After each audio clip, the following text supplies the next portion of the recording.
नमस्कार दर्शकों, स्वागत है आप सभी का डीडी राजस्थान के स्वास्थ्य कार्यक्रम हेलो डॉक्टर में। मैं हूं अर्पिता माथुर। दर्शकों, हम सभी जानते हैं कि आज का जो हमारा युवा वर्ग है उसमें से ज्यादातर युवा ऐसे हैं जो जिनके दिन की शुरुआत अलार्म से नहीं होती है मोबाइल फोन से। जी हाँ, सुबह उठने से लेकर रात को सोने तक दिन भर मोबाइल फोन में वो व्यस्त रहते हैं। रील्स देख लीजिए, इंटरनेट देख लीजिए, कई शॉर्ट वीडियोस और देखते हैं। ऐसी लत उनको ये लग जाती है कि उस चीज से दूर होना मुश्किल हो जाता है। कई बार इंटरनेट का ये एडिक्शन जो है, मोबाइल फोन का ये एडिक्शन है, इतना गंभीर हो सकता है कि आपकी फिजिकल और मेंटल हेल्थ पर भी असर डाल सकता है। तो आज के समय में हम देख रहे हैं कि बहुत ज़्यादा टेक्नोलॉजीज़ और इनोवेशंस तो आ रहे हैं, हम उनका यूज़ भी कर रहे हैं और करना भी चाहिए क्योंकि समय के साथ चलना ही सही रहता है। लेकिन कई बार ऐसा होता है कि टेक्नोलॉजीज़ भी हम पर हावी हो सकती है, तो उन्हें हम पर हावी नहीं होने दिया जाए, उसके लिए क्या कर सकते हैं हम? आज के समय में अगर हम देखें तो कई सर्वे ऐसे हुए हैं जिसमें माता-पिता की ये चिंता है कि करीब 50 से 60% माता-पिताओं ने इस चीज़ को स्वीकारा है कि हमारे बच्चे जो है वो मोबाइल फ़ोन, स्क्रीन्स, इंटरनेट इनके आदी हो चुके हैं। और इसका मतलब ये है कि ये डिजिटल एडिक्शन बनता जा रहा है और मेडिकली जो ये बहुत बड़ा हेल्थ कंसर्न भी बनता जा रहा है। इसको समझने की बहुत ज़रूरत है क्योंकि हमारा देश का भविष्य खतरे में है। तो आज हम इसी विषय पर बात करने जा रहे हैं कि युवाओं में डिजिटल एडिक्शन क्या होता है, क्यों हो रहा है इतना तेजी से और किस तरीके से इससे बचाव किया जाए। तो इस पर बात करने के लिए हमारे साथ हैं विशेष मेहमान, हमारे साथ हैं डॉक्टर महक माथुर जी। आप असिस्टेंट प्रोफेसर हैं clinical psychology department, Mahatma Gandhi hospital Jaipur से। आइए स्वागत करते हैं उनका। बहुत बहुत स्वागत है। नमस्कार जी, नमस्कार दर्शकों को भी जी। तो डॉक्टर महक से आप कोई भी सवाल करना चाहते हैं, हमसे जुड़ना चाहते हैं तो हमारे फोन नंबर सबसे पहले आप नोट कर लीजिए। इस विषय से संबंधित कोई भी आपके मन में सवाल हो, बेशक होगा क्योंकि हमारे घर में बच्चे हैं, युवा हैं, तो और उनको मोबाइल फोन की लत भी हो चुकी है, तो ऐसे में आप बेझिझक हमसे सवाल कर सकते हैं। 0141-270-4999, 0141-270-4098 ये हमारे मोबाइल नंबर हैं। और यूट्यूब के जरिए भी आप हमसे जुड़ सकते हैं। हमारी जो लिंक है वो स्क्रीन पर स्क्रॉल हो रही है। तो चलिए शुरुआत करते हैं आज की चर्चा की और जानते हैं कि युवाओं में ये डिजिटल एडिक्शन ये जो है इतना तेजी से क्यों फैल रहा है, इस जाल से कैसे हम बचें। डॉक्टर महक, सबसे पहले ये बताइए कि हमारे दर्शकों को समझाइए डिजिटल एडिक्शन की हम बात करते हैं। कई बार इसको समझ में नहीं आता कि डिजिटल एडिक्शन क्या है। लोगों को लगता है, युवाओं को लगता है कि हम जस्ट फोन ही तो देख रहे हैं, इसमें एडिक्शन क्या है? कैसे एक्सप्लेन करेंगे इसको? देखिए, फोन्स तो हम काफी 20-25 साल से ज्यादा समय से यूज कर रहे हैं, है ना। पर जब से स्मार्टफोन्स आए हैं हम कुछ चेंजेस ऑब्जर्व कर रहे हैं कि काफी ज्यादा जो यूथ है या बच्चे हैं या एडोलेसेंट या टीनेजर्स हैं वो जरूरत से ज्यादा फोन को यूज कर रहे हैं। इनफैक्ट गवर्नमेंट ऑफ इंडिया की इकोनॉमिक रिपोर्ट जो थी लास्ट ईयर की, उसमें ये भी था कि जो 15 से 29 ईयर्स का जो एज ग्रुप है उसमें 90% जो एज ग्रुप के लोग हैं वो स्मार्टफोन को यूज कर रहे हैं और उस ग्रुप में से अराउंड 90-95% ऑफ द चिल्ड्रन और द यंग अडल्ट्स वो लोग उनको डिजिटल एडिक्शन हो रहा है, वो बहुत ज्यादा यूज कर रहे हैं। इंडिया में लगभग 1 बिलियन लोगों के पास आज हम देख रहे हैं कि इंटरनेट है, उनमें से काफी लोगों को डिजिटल एडिक्शन की प्रॉब्लम हो रही है। सो डिजिटल मीडियम यूज करना, फोन यूज करना, उसमें कोई गलत बात नहीं है। आजकल काफी जॉब्स हम देख रहे हैं डिजिटल है, पढ़ाई के भी कई मीडियम्स आजकल डिजिटल ही हैं, डिजिटल पढ़ाई हो रही है। स्पेशली कोरोना के टाइम से, कोविड के टाइम से फोन यूज, लैपटॉप यूज काफी इंक्रीज हो गया है। तो एक तो होता है नॉर्मल यूज, एक होता है अबनॉर्मल यूज। अबनॉर्मल यूज में कि आपको जब काम नहीं है फोन का, आपको स्क्रीन का काम नहीं है, तब भी आप फिर भी फोन यूज कर रहे हैं। खाते समय फोन यूज करना, सोशल मीडिया का एक्सेसिव यूज करना, हम देख रहे हैं कि 7-7, 8-8, 10-10 घंटे फोन यूज हो रहा है। सोने के पहले फोन यूज करना, सुबह उठते ही फोन यूज करना। फोन यूज करने वजह से काम में, प्रोडक्टिविटी में इम्पैक्ट आ रहा है, अटेंशन नहीं लग पा रही है पढ़ाई में, एकेडमिक प्रॉब्लम्स फेस कर रहे हैं, स्ट्रेस फेस कर रहे हैं और भी कई मानसिक बीमारियां हो रही है because of excessive use of digital mediums. उसमें आते हैं आपके गेम्स, गेमिंग, उसमें आता है सोशल मीडिया भी और जनरल इंटरनेट यूज भी। तो जो भी इंटरनेट का यूज काम के अलावा हो रहा है वो सब इसमें आ रहा है। डॉक्टर मैंने डिजिटल एडिक्शन पर हमने बात करी है, ये होता क्या है? अब ये समझना चाहेंगे ये होता क्यों है? क्यों इतना तेज़ी से एडिक्शन युवाओं में फैल रहा है? टीनेजर्स तक में भी अगर हम देखें, बिल्कुल। बहुत ज़्यादा देखने को मिल रहा है। इसके पीछे क्या फैक्टर्स हो सकते हैं? जी, आपने बहुत सही सवाल पूछा। कई सारे फैक्टर्स हैं जिस वजह से ये हो रहा है। जो फैक्टर्स मैं अपनी प्रैक्टिस में देख रही हूँ या मैं जो जो मैंने ऑब्जर्व किया है, मैं उनके बारे में अगर बात करूँ, तो एक तो ऑफ कोर्स स्टार्ट हुआ था एंटरटेनमेंट से, है ना? तो एंटरटेनमेंट के लिए भी लोग देख रहे हैं। आजकल शॉर्ट फॉर्म रील्स काफ़ी आ गई हैं, शॉर्ट्स आ गए हैं, जो कि काफ़ी एंटरटेनिंग बनाए जाते हैं, ट्रेंडिंग होते हैं। तो एक तो एंटरटेनमेंट की वजह से तो यूज़ हो रहा है, पर लोग उसको बियॉन्ड एंटरटेनमेंट टाइम पर भी देख रहे हैं। देन बोर्डम, पहले अगर किसी को सब कोई बोर हो रहा है तो कई चीजें थी करने के लिए, या फिजिकल एक्टिविटीज, हॉबीज, बाहर जाना, एक्सरसाइज करना, या अपनी कोई हॉबी, म्यूजिक, आर्ट, डांस कुछ परस्यू कर लेना। पर अब बोर्डम में सबसे इजी लगता है to just open your phone, क्योंकि फोन आपके पास होता है, लैपटॉप आपके पास होता है, सो इजी कि आप खोलो और आपको वो एक इंस्टेंट ग्रेटिफिकेशन, एक इंस्टेंट इम्प्रूवमेंट इन मूड हमको दिखता है जब हम ये यूज करते हैं। तो वो एक कन्वीनियंट ऑप्शन लगता है कि जब बोर हो रहे हो तो फोन यूज कर लो, जबकि और भी हेल्दी ऑल्टरनेटिव्स हैं बोर्डम कम करने के लिए। तीसरी चीज मैं बोलूँ तो आजकल एक शब्द का बहुत प्रयोग होता है, FOMO, fear of missing out, है ना? हम जानना चाह रहे हैं कि क्या ट्रेंडिंग चल रहा है, क्या कौन सा सेलिब्रिटी क्या कर रहा है, खुद को अपडेट रखने के लिए। तो अगर हम चाहें कि हम ना यूज करें, तो कोई सामने वाले लोग बात कर रहे हैं कि अब तुमने ये देखा इंस्टाग्राम पे, तुमने ये फीचर देखा या ये गेम खेला, तो उत्सुकता आती है, हम मिस आउट नहीं करना चाहते, हमें जानना है कि क्या चल रहा है। स्पेशली हम ये देखेंगे टीनेजर्स में और यंग एडल्ट्स में, ताकि उनको अप टू डेट रहना है। एक ये भी कारण होता है। एक कारण ये भी होता है कि सोशल मीडिया यूज बिकम्स एक कोपिंग का जरिया। जिन लोगों को स्ट्रेस है या घबराहट है या कोई मेंटल हेल्थ कंडीशन है, तो लोगों से बातचीत करने से बेहतर उनको लगता है कि फोन देख लो, है ना, फोन पे बात कर लो, या एंडलेस स्क्रॉलिंग करने से उनको रिलीफ मिलता है स्ट्रेस से। पर ये जो रिलीफ है ना, ये बहुत शॉर्ट टर्म है। ये रिलीफ आधे घंटे का है, 1 घंटे का है, क्योंकि जो स्ट्रेस और एंजाइटी का जो कोर रीजन है उस पे तो वर्क ही नहीं हो रहा है। तो एक तरीके का ये कोपिंग मैकेनिज्म, ये एस्केपिज्म बन जाता है कि स्ट्रेस एंजाइटी हो रहा है तो कुछ देर स्क्रॉल कर लेता हूँ, बेटर लगेगा, बट उससे फायदा नहीं मिलता। जैसा कि आपने बोला डॉक्टर महक कि कुछ देर स्क्रॉल कर लेते हैं, अच्छा लगेगा, बेटर लगेगा, और लोग यही सोचते हैं, और हमारे खासकर युवा और टीनेजर्स ये सोचते हैं कि थोड़ी ही देर तो फोन देख रहे हैं, इसमें हो क्या जाएगा।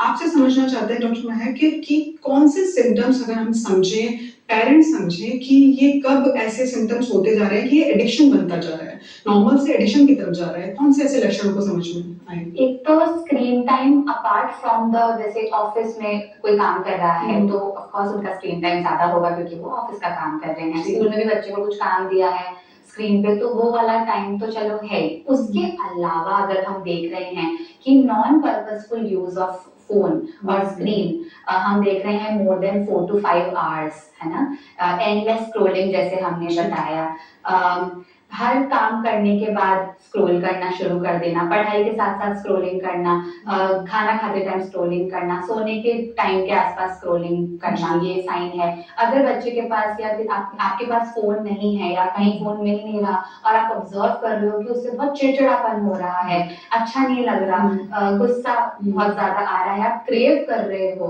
तो ये एक तरीके से हमको साइन लग रहा है कि एडिक्शन का साइन है। जो लोग धूम्रपान या नशा करते हैं उनमें भी ये साइन देखने को मिलता है कि अगर उन्हें उस टाइम पे वो चीज नहीं मिली तो उसकी क्रेविंग होती है। सेम फोन हाथ में नहीं है, कोई नोटिफिकेशन आया तो बेचैनी होने लग जाती है। पूरे टाइम यही देख रहे हैं कि जो मैंने फोटो डाली उसमें कितने लाइक्स आए, कितने कमेंट आए, क्या चल रहा है। तो फोन हमेशा अपने हाथ में रहना, बार बार चेक करना, बार बार नोटिफिकेशन देखना, स्लीप प्रॉब्लम्स आने लग गई है, घबराहट की दिक्कत आने लग गई है, अटेंशन प्रॉब्लम्स होने लग गई है, स्कूल में एकेडमिक प्रॉब्लम्स बहुत ज्यादा देखने को हमको मिलती है। अडल्ट बहुत ज्यादा रिपोर्ट करते हैं कि प्रोडक्टिविटी कम हो गई है, ब्रेन फॉग रिपोर्ट करते हैं कि हम काम करने बैठते हैं हम भूल जाते हैं, भूलने की बीमारी भी, कि हम भूलने लग गए हैं कि क्या काम करना था, किस चीज के लिए हमने बुक खोली या लैपटॉप खोला या मुझे किसी से क्या बात करनी थी। मेमोरी इश्यूज आने लग गए हैं फोन यूज की वजह से। ये कुछ साइंस एंड सिम्टम्स हम देखते हैं जी। अडल्ट में और बच्चों में कि अब ये एक एडिक्शन बनता जा रहा जी, है। एडिक्शन की तरफ जा रहे हैं, लेकिन पेरेंट्स कई बार ऐसे होते हैं कि सिम्पटम्स को समझ नहीं पाते। बच्चों में काफ़ी बिहेवियर चेंजेस देखने को मिलते हैं, अग्रेसिव होते जा रहे हैं, चिड़चिड़े होते जा रहे हैं और ये एज ऐसी है टीनेजर्स और युवाओं की कि हम फ़ोन छीन भी नहीं सकते हैं उनसे क्योंकि उनका बिहेवियर और चेंज होता है, एग्रेशन और ज़्यादा हो जाता है। ऐसे में मैं ये समझना चाहती हूँ कि मेंटल हेल्थ जो होती है, वो किस तरीके से इससे इफ़ेक्ट हो रही है बच्चों की? बच्चों की मेंटल हेल्थ काफी ज्यादा इम्पैक्ट हो रही है। बच्चों को लर्निंग प्रॉब्लम्स हो रही है, ADHD develop, attention deficit hyper activity disorder okay. हम काफी कॉमनली देख रहे हैं, हुँ। डिजिटल यूज के साथ बढ़ता जा रहा है। गेमिंग का एडिक्शन हम देख रहे हैं काफी, गुस्सा, बहुत ज्यादा है ना, लड़ना, लड़ाकू बिहेवियर बच्चों में आता जा रहा है। खुद को रूम में लंबे लंबे समय तक बंद करके जी। रहना, रूम से बाहर अकेलापन नहीं उनको अच्छा आना, लगने लगा। अकेलापन हुँ। बहुत ज्यादा बढ़ रहा है। इनफैक्ट हम इस ग्रुप, ये ग्रुप तो बहुत ज्यादा सेंसिटिव है क्योंकि जो हम टीनेजर्स की ऐसे आप बात कर रहे जी। हैं, this is the age where brain is developing, आपका मस्तिष्क अभी बन ही बन रहा रहा है। तो इस टाइम तक बच्चा खुद को रेगुलेट करना सीख नहीं रहा है हुँ। और सोशल मीडिया या डिजिटल टाइम बच्चे को वो एक डोपामीन दे रहा है जो बच्चा फिर और क्रिएट करता है, उसको और चाहिए, इंस्टेंट ग्रेटिफिकेशन चाहिए। तो ये ज्यादा एज वल्नरेबल है एडिक्शन डेवलप करने के लिए। तो बच्चा रात रात भर फोन यूज कर रहा है, छोड़ ही नहीं रहा है। बहुत ज्यादा पेरेंट्स घबराए हुए आते हैं कि बच्चे से हम फोन ही नहीं लेते। कई बार अगर बच्चे को नॉलेज नहीं है कि क्या सही है क्या गलत है, आजकल इंटरनेट पे कई चीजें हैं जो कि बच्चे के लिए अनसेफ हो सकती है। कई ऐसी वेबसाइट्स हैं, कई ऐसे लोग हैं जो बच्चों को हार्म कर सकते हैं और बच्चों को अगर मालूम नहीं है कि क्या सेफ और अनसेफ डिजिटल यूज है तो वो साइबर बुलिंग के शिकार हो सकते हैं, ब्लैकमेलिंग के शिकार हो सकते हैं। मुझे लगता है कि इसी वजह से उनकी जो पढ़ाई है उस पर भी बहुत ज़्यादा इम्पैक्ट होता जा रहा है। बहुत क्योंकि अटेंशन नहीं लग पा रहा है, याद नहीं कर पा रहे हैं। Cognitive abilities definitely, decision making power, planning power, organisation skills, ये सब खराब होती जा रही हैं ड्यू टू डिजिटल यूज। इस तरह से ब्रेन को इम्पैक्ट कर रहा है। ये तो हुई मेंटल हेल्थ की बात है। डॉक्टर महक, अगर फिजिकल हेल्थ की तरफ चलते हैं, क्योंकि अगर हम कंटिन्यू स्क्रीन टाइम लगाते हैं, बच्चे लगातार फोन में देखते हैं, तो उससे फिजिकल जो हेल्थ है वो भी इफेक्ट करती है। उसको हम समझना चाहेंगे किन किन बॉडी पार्ट्स पर उसका असर हो रहा है। हाँ जी, तो कई डेटा, काफी रिसर्चेज हैं इसके ऊपर कि क्या फिजिकल कंडीशंस हो सकती है, जैसा आपने पूछा। हम जो देख रहे हैं, एक तो आई स्ट्रेन है ना, विजन की बहुत प्रॉब्लम्स बच्चे को हो रही है, चश्मा बहुत यंग एज में लग रहा है ना, और भी विजन रिलेटेड प्रॉब्लम्स, बिकॉज इतने टाइम आप स्क्रीन देख रहे हो तो वो लाइट्स जा रही हैं। हियरिंग प्रॉब्लम्स, साउंड बहुत तेज रहती है, अगर कोई वीडियो देखा जा रहा है तो बहुत ही रेपिटेटिवली लाउड नॉइज पे कुछ कंटेंट देखा जा रहा है तो ईयर्स सुनने में तकलीफ आने लग सकती है। आप देख सकते हैं, हम जब फोन यूज करते हैं, हमारा नेक का पोजीशन, हमारी बैक की पोजीशन क्या है, कुछ लोग लंबे टाइम लेट के फोन यूज कर रहे हैं ऑकवर्ड पोजीशन में, तो कई बैक पेन या दूसरे problems, strain in neck, strain in back, इस तरीके के हैंड में ये वाली तकलीफें देखने को मिल सकती है। उसके साथ साथ ओबेसिटी भी हम देख रहे हैं कि क्योंकि काफी ज्यादा हम देख रहे हैं कि लोग खाते खाते भी फोन यूज कर रहे हैं, तो कब कितना खाना है, कम ज्यादा काफी बिगड़ रहा है। तो बहुत देर तक लंबी सिटिंग हो रही है फोन यूज की वजह से, तो ओबेसिटी भी बच्चों में देखने को मिल रही है या यूथ में देखने को मिल रही है, क्योंकि फोन यूज हो रहा है तो एक्सरसाइज नहीं हो रही है, मूवमेंट कम हो गया है, दैट्स व्हाई ओबेसिटी। इवन खाना वगैरह इग्नोर करना कि बाद में खा लेंगे, अभी फोन देख रहे हैं, तो अंडर ईटिंग हो रही है, ओवर ईटिंग भी हो रही है, अंडर ईटिंग भी। तो उस तरीके से बच्चों की ग्रोथ और डेवलपमेंट में प्रॉब्लम भी देखने को हमें मिल रही है। जैसे कि आपने बताया है कि फिजिकल भी इम्पैक्ट हो रहा है और मेंटल भी इम्पैक्ट हो रहा है। ऐसे में पढ़ाई भी स्पॉइल हो रही है बच्चों की और घर में भी उनका बिहेवियर चेंज हो रहा है। घर में अगर मैं बात करूँ एज अ पेरेंट और एज अ टीचर, क्योंकि बच्चे स्कूल में जा रहे हैं, तो वहाँ पर भी उनका बिहेवियर चेंज होता ही है। घर में और टीचर जो स्कूल में है, किस तरीके से बच्चों के इस बिहेवियर में अपना रोल प्ले कर सकते हैं? जी बिल्कुल, आई थिंक टीचर और पेरेंट, हम प्रोफेशनल्स हैं, लेकिन हम खुद ही एडवाइस करेंगे कि पहले ये वहीं पे भी ये प्रॉब्लम्स को रोका जा जी। सकता है। पहला रोल तो पेरेंट और पेरेंट्स टीचर्स का ही है। जी अगर मैं टीचर्स के रोल पे पहली बार बात करूं तो टीचर्स अपने करिकुलम में या अपने रूटीन के कामों में ये इंक्लूड कर सकती है कि वो बच्चों को हर एज के ग्रुप को डिजिटल सेफ्टी के बारे में बताए, जी। है ना, और सेफ डिजिटल यूज के बारे में बताए। जितना ज्यादा हो सकता है कम से कम डिजिटल मीडियम यूज किया जाए स्कूल में। मैं समझ सकती हूँ कि आजकल जमाना बदल रहा है, एआई और डिजिटल ट्रांसफॉर्मेशन बहुत जरूरी है करिकुलम में, पर जहाँ जहाँ पॉसिबल हो सकता है वहाँ lecture method, group discussion methods को बढ़ावा दिया जाए, प्ले को भी बढ़ावा दिया जाए, सेफ अनसेफ डिजिटल यूज के बारे में बताया जाए, साइबर क्राइम्स के बारे में बच्चों को इंफॉर्मेशन, एज अप्रोप्रिएट इंफॉर्मेशन दी जाए। जहाँ से टीचर्स इस चीज पे रोकथाम लगा सकते हैं। और जहाँ पे हम पेरेंट्स की बात करते हैं, पेरेंट के लिए सबसे पहले यहाँ पे ध्यान देना जरूरी है कि हम खुद रोल मॉडल्स बने अपने बच्चों के लिए।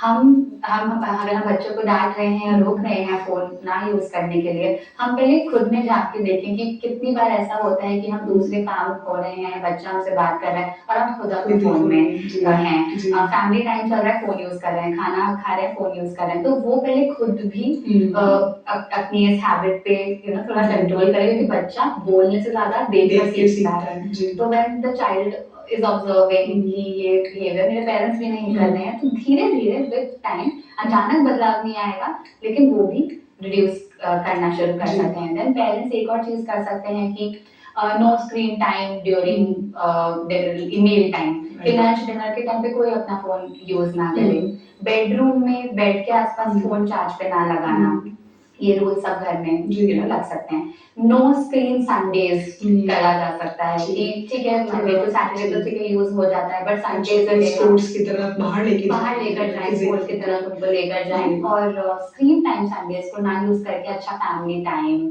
बाहर बच्चों को ले जाना, कोई हॉबीज परस्यू करना, स्पोर्ट्स परस्यू करने के लिए मोटिवेट करें, उनके साथ वो चीज करेंगे तो वो बच्चा ज्यादा। जैसे कि आपने बताया कि जब घर में रूल्स बनाएंगे पेरेंट्स तो अपने आप बच्चे धीरे धीरे सीख जाएंगे और स्क्रीन टाइम कम हो जाएगा। एक फेज ऐसा आता है खास करके टीनेजर्स में और युवाओं में, जब हम फोन दे देते हैं वो एडिक्टेड हो जाते हैं और जब वापस उनसे छीनने की कोशिश करते हैं उनका बिहेवियर बहुत चेंज होता है। तो उस केस में रूल भी काम नहीं आते हैं। उस केस में पेरेंट्स को क्या करना चाहिए? पहले देखिए, कोई भी हैबिट जो फॉर्म हो चुकी है, इवन डिजिटली एडिक्ट हो रहा है बच्चा, तो वो एक बुरी हैबिट फॉर्म हो गई है। हैबिट एक दिन में ब्रेक नहीं होती। डेफिनेटली जब हम पहली बार बच्चे से, एक तो बच्चे से फोन नहीं छीनना है ना, छीनने से विल नॉट, वो प्रोडक्टिव नहीं है ना। बच्चे को धीरे धीरे जब बच्चे से उस समय पे नहीं पर किसी और समय पे इस बारे में बात करी जा सकती है ताकि वो ज्यादा रिएक्ट ना करे, उसको समझाया जा सकता है कि आप ये क्यों बोल रहे हो। More than giving an instruction, बच्चा तब जरूर समझता है जब हम उसको इंटेंशन बताते हैं कि हम ये बोल क्यों रहे हैं। तो हमारी इंटेंशन पहले बतानी चाहिए और फिर इंस्ट्रक्शन। सो इंटेंशन बिफोर इंस्ट्रक्शन, कि हम तुम्हारा भला चाह रहे हैं, वी केयर अबाउट यू, है ना, हम तुम्हारा तरीके को थोड़ा बदलना पड़ेगा, कम्युनिकेशन स्टाइल को बदलना बहुत ही जरूरी है। और ये भी जानने की जरूरी है कि जो हैबिट बनने में मंथ्स और इयर्स लग गए वो आपके एक दिन फोन लेने से नहीं जाएंगे। तो पेशेंस बच्चों के साथ, स्पेशली टीनेजर्स तो है ही ऐसी एज कि आप उनके साथ बच्चों की तरह नहीं बिहेव कर सकते, थोड़ा सा फ्रेंडली अप्रोच रखना पड़ेगा। तो एक फ्रेंडली अप्रोच में उनसे बात करें, उन्हें समझाएं। और हम ये नहीं बोल रहे कि डिजिटल अगर वो 6-7 घंटे यूज कर रहे हैं तो उनको एकदम से फोन लेकर बोला जाए कि आप बिल्कुल यूज मत करो। ग्रेजुअली डिक्रीज करने के लिए हम उनको दे सकते हैं, धीरे उनका माइंड डाइवर्ट, हाँ, जिससे बच्चे में फिर एकदम रिएक्शन नहीं आएगा कि पहले 6 घंटे कर रहा था तो उसको 5 घंटे पे ले आया, उसको दूसरी एक्टिविटीज में एंगेज किया, फिर 5 से 4 पे लेकर आए ग्रेजुअली ओवर द वीक्स। तो ये सब ग्रेजुअली करने से भी इंस्टेंट बच्चा इस तरह से रिएक्ट नहीं करेगा। डॉक्टर महक, क्योंकि आप क्लिनिकल साइकोलॉजिस्ट हैं, तो अगर मैं ट्रीटमेंट की तरफ चलती हूँ, क्योंकि ये एक समस्या ऐसी है जिसके ट्रीटमेंट को लेकर भी अक्सर माता पिता चिंतित हो जाते हैं और समाज में एक ऐसा टैबू भी बना हुआ है कि साइकोलॉजिस्ट के पास जाना मतलब समाज में हमारी इज्जत कम हो जाएगी या फिर एक डर रहता है, उनको सपोर्ट नहीं किया जाएगा। इसके बारे में आप क्या कहना चाहेंगी? क्योंकि ट्रीटमेंट अगर दिया जा रहा है तो किस तरीके का ट्रीटमेंट दिया जाता है और जो लोगों का जो टैबू है समाज में उसको आप कैसे दूर करेंगे? पहले मैं ट्रीटमेंट की अगर बात करूं तो उसमें कुछ चीजें हैं कि हम पेरेंट अगर एडोलेसेंट आ रहा है, टीनेजर आ रहा है, तो वहाँ पे पेरेंट्स का भी बहुत बड़ा रोल है। तो हम पेरेंट काउंसलिंग करते हैं, उनको सिखाते हैं कि आपको कैसे बच्चे के साथ मैनेज करना है, तो पेरेंट काउंसलिंग। देन बच्चों के साथ कुछ थेरेपीज होती हैं, कॉग्निटिव बिहेवियर थेरेपी, मैं नाम बस बताऊंगी, और motivational interviewing, motivational enhancement therapies, ये कुछ थेरेपीज हैं जो हम बच्चों के लिए बच्चों पे कर सकते हैं, जिससे ग्रेजुअली वो ये हैबिट्स धीरे धीरे कम कर सके। Weekly 1 session it can take, है ना। तो पहले तो हम बच्चे को मिलेंगे, उसकी हिस्ट्री लेंगे, फिर हम देखेंगे कि क्या इतना ज्यादा फोन यूज है कि उसमें ट्रीटमेंट का इंटरवेंशन जरूरी है। तो वो चेक करके ये कुछ थेरेपीज हैं। अगर हमको लग रहा है कि साथ साथ बच्चे को और भी कोई मानसिक बीमारी है, डिप्रेशन है, एंजाइटी है, एडीएचडी है, या और भी कोई दिक्कत हमको लग रही है बच्चे के साथ, कंडक्ट की प्रॉब्लम है, तो उसका भी हम ट्रीटमेंट देते हैं, सुटेबल थेरेपी, बिहेवियर थेरेपी। और जहाँ जहाँ पे मेडिसिन की रिक्वायर्ड है वहाँ पे साइकियाट्रिस्ट मेडिसिन भी प्रिस्क्राइब करता है। मेडिसिन से कैसे इसको क्योर किया जाता है?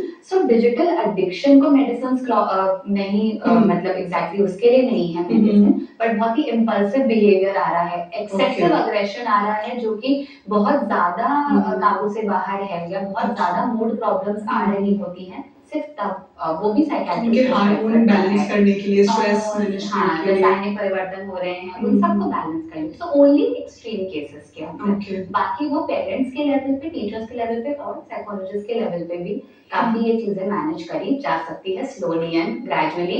प्रॉपर ट्रीटमेंट के साथ हम 2 से 3 महीने में काफी इम्प्रूवमेंट देखना शुरू कर। जैसे मैंने बोला था, इसी सवाल के साथ मेरा एक सवाल भी था कि जो समाज में जो ये स्टिग्मा है, इसको कैसे दूर किया जा सकता है?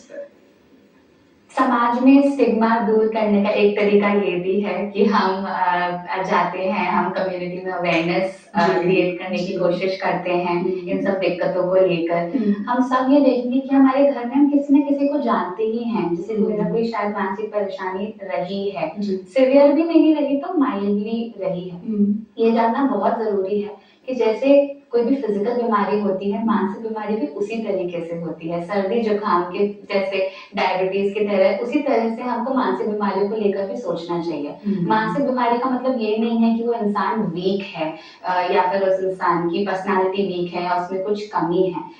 बहुत सारे रीजंस की वजह से मानसिक बीमारी होती है, बायोलॉजिकल, जेनेटिक, कई सोशल फैक्टर्स की वजह से। और ट्रीटमेंट से हम देख रहे हैं कि पेशेंट बहुत इम्प्रूव होते हैं, वो वापस सोसाइटी में चले जाते हैं और जो भी वो परस्यू कर रहे हैं वो आराम से कर पाते हैं। तो मानसिक बीमारी में कोई डर की बात नहीं है। आजकल बहुत मेंटल हेल्थ प्रोफेशनल्स हैं जिनसे आप कांटेक्ट कर सकते हो अगर लग रहा है कि कोई भी मानसिक बीमारी के लक्षण आपको अपने परिवारजन में या दोस्तों में या खुद में देखने को मिल रहे हैं। इसका ट्रीटमेंट एकदम संभव है।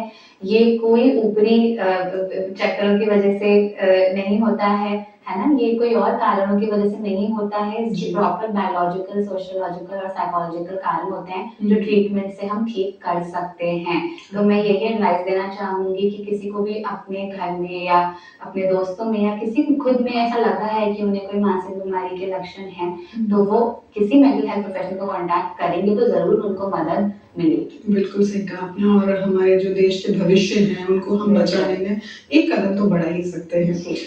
डॉक्टर महक, एक सवाल ये भी आ रहा है इस वक्त मेरे मन में, क्योंकि गेमिंग्स बहुत ज्यादा ट्रेंड में है और युवा देख लीजिए, टीनेजर्स देख लीजिए, गेमिंग जोन में घुसते ही जा रहे हैं। एक वेब जाल जैसा ये हो चुका है, इतना घुस चुके हैं कि उन्हें अपने आसपास कुछ पता ही नहीं चलता। कई बार सिचुएशंस ऐसी हो जाती है कि हम सुसाइड के केसेस भी देख रहे हैं, गेमिंग के चक्कर में सुसाइड कर लिए जाते हैं। इसको आप कैसे एक्सप्लेन करेंगे? कितना इम्पैक्ट हो रहा है हमारी हेल्थ पर या हमारी युवाओं की हेल्थ पर?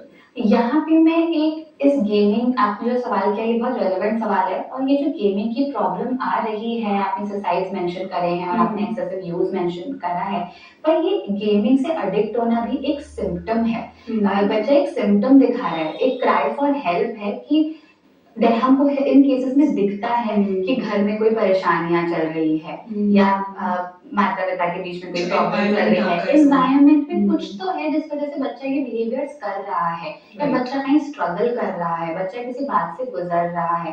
क्योंकि बच्चे अपनी प्रॉब्लम्स को उतना वर्बली एक्सप्रेस नहीं कर पाते जितना अडल्ट्स कर पाते हैं।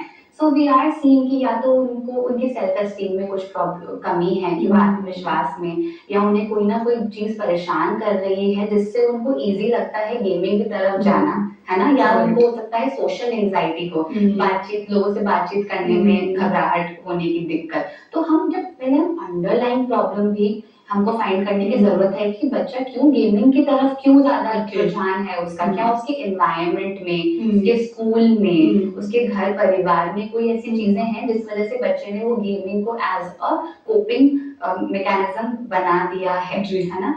द फैक्ट कि वो इतना रीच हो गया कि उसको सुसाइड वाली चीजें आने लगे, इट मीन्स कि कई चीजें पहले ही इग्नोर होती गई कि वो उस लिमिट तक आ गई कि बच्चा पूरी तरह से गेमिंग में ही इन्वॉल्व है। तो काफी नेग्लेक्ट अगर बच्चे के साथ हो रहा है तो भी वो गेमिंग की तरफ अट्रैक्ट हो रहा है। ऑल्सो जिन गुस्सा, इम्पल्सिविटी, इमोशंस को रेगुलेट करने की अक्षमता जिनको है उनको भी गेमिंग एडिक्शन की प्रॉब्लम होने लग जाती है। तो ये भी आइडेंटिफाई करना बहुत जरूरी है पेरेंट्स को कि क्या बच्चा बहुत ज्यादा गेम्स में खेल रहा है, थोड़ा सा मॉनिटर करा जाए कि बच्चे की लाइफ में क्या चल रहा है, कहीं वो परेशान तो नहीं है किसी बात से, या वो गेमिंग को एज एन ऑल्टरनेटिव ले रहा है टू समथिंग एल्स जो उसकी साथ जिंदगी में अभी चल रहा है। तो थोड़ा क्यूरियस माइंड से उसको अगर सोचना शुरू करेंगे तो we can manage it better. तो पूरा जो रोल है वो पेरेंट्स का ही है, आपके घर का एनवायरनमेंट ही डिसाइड करता है कि आपके बच्चे कैसे बिहेव करेंगे। स्कूल एंड राइट, बिल्कुल आपके जो फ्रेंड सर्कल है वो भी डिसाइड करती है।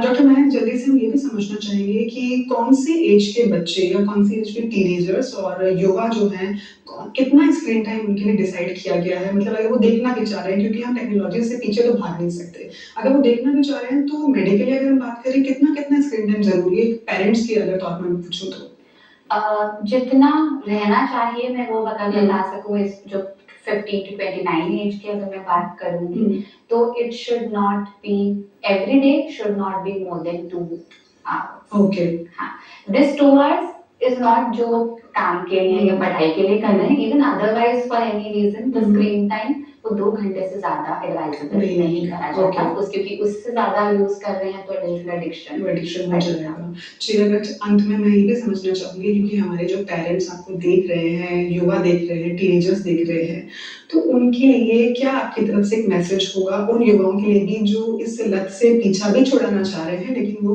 नहीं छुड़ा पा रहे हैं, उन पेरेंट्स से भी जो अपने बच्चों को इस तरीके से देख रहे हैं और उनसे जब फोन छीनते हैं तो उनका बिहेवियर और ज्यादा अग्रेसिव हो जाता है, तो उनके लिए क्या एक मैसेज आपके लिए होना चाहिए आपकी तरफ से? जी, सबसे पहले तो घबराना नहीं है, है ना, ये कोई बहुत ज्यादा घबराहट की बात नहीं है। ऑब्जर्व करिए, देखिए कि कहीं आपको या आपके बच्चों को अगर इस तरीके की दिक्कत है कि बहुत ज्यादा डिजिटल एडिक्शन उनमें बढ़ रहा है, राइट, तो उसको पहले जो मैंने ऑप्शंस बताए, जो मैंने तरीके बताए, ट्राई देम, है ना। एंड आप एक मेंटल हेल्थ प्रोफेशनल से कंसल्ट भी कर सकते हो, किसी साइकोलॉजिस्ट से या साइकियाट्रिस्ट से जो इसमें आपको मदद दे सकता है ना। इट्स ओके, हम सब फोन यूज करते हैं, सभी के पास फोन है आजकल, सब लोग ही सोशल मीडिया का ज्यादातर लोग यूज कर रहे हैं, है ना। तो हमें बस ये ध्यान में रखना है कि क्या हमारा यूज इतना है कि हम उस पर कंट्रोल कर सकते हैं कि हम सोशल मीडिया को कंट्रोल कर रहे हैं या सोशल मीडिया हमें कंट्रोल करने लग गया है। पहले वो डिफरेंस देखिए। अगर आपको लग रहा है कि आप खुद कर सकते हैं अपने आप को कंट्रोल, देन मे बी आपको शायद प्रोफेशनल हेल्प की नीड नहीं है, you are doing fine. But अगर आपको लग रहा है कि सोशल मीडिया आपका समय सारा ले रहा है, आपको समझ में नहीं आता कहाँ मेरा समय जा रहा है, मैं उसके कंट्रोल में आ गया हूँ, तो घबराने की कोई बात नहीं है। आप अपने तुरंत आपके आसपास किसी मेंटल हेल्थ प्रोफेशनल से कांटेक्ट करके इसके लिए सॉल्यूशंस ले सकते हैं and then it will be okay. Okay, तो डॉक्टर महक, आपने बहुत अच्छी जानकारी आज हमारे दर्शकों के साथ साझा करी और आप हमारे बीच में आए, और ये टॉपिक ऐसा है कि इसके बारे में समझना बहुत ज़रूरी है, इस पर बात करना ज़रूरी है, इसके बारे में अवेयरनेस फैलाना ज़रूरी है, न केवल घर पे बल्कि स्कूल में, कॉलेजेस में भी इसके बारे में जानकारी होना हर एक युवा की जिम्मेदारी है, हर माता पिता की सबसे पहले जिम्मेदारी, क्योंकि बच्चा सबसे पहले घर में से सीखता है। Thank you so much for coming doctor Mahak. Thank you so much for having me. तो दर्शकों, आशा करती हूँ आज का एपिसोड आपको तय कीजिए कि टेक्नोलॉजीज आप पर हावी ना हो। तो अगर आपके घर में, आपके आसपास कोई ऐसा बच्चा है, युवा या टीनेजर है जो इस एडिक्शन, डिजिटल एडिक्शन के जाल में फंसता जा रहा है लेकिन निकलना चाहता भी है, तो लेकिन निकल भी नहीं पा रहा है, तो ऐसे में आप उसकी मदद कीजिए, तुरंत उसको कंसल्ट करवाइए किसी डॉक्टर के साथ। इस चीज़ में बिल्कुल भी झिझकिए मत, क्योंकि समाज में ज़रूर एक ये स्टिग्मा है, लेकिन आप अपने बच्चे का भविष्य बचा सकते हैं। इसी उम्मीद के साथ और फिलहाल मुझे दीजिए इजाज़त, अगले एपिसोड में फिर मिलेंगे, तब तक के लिए नमस्कार।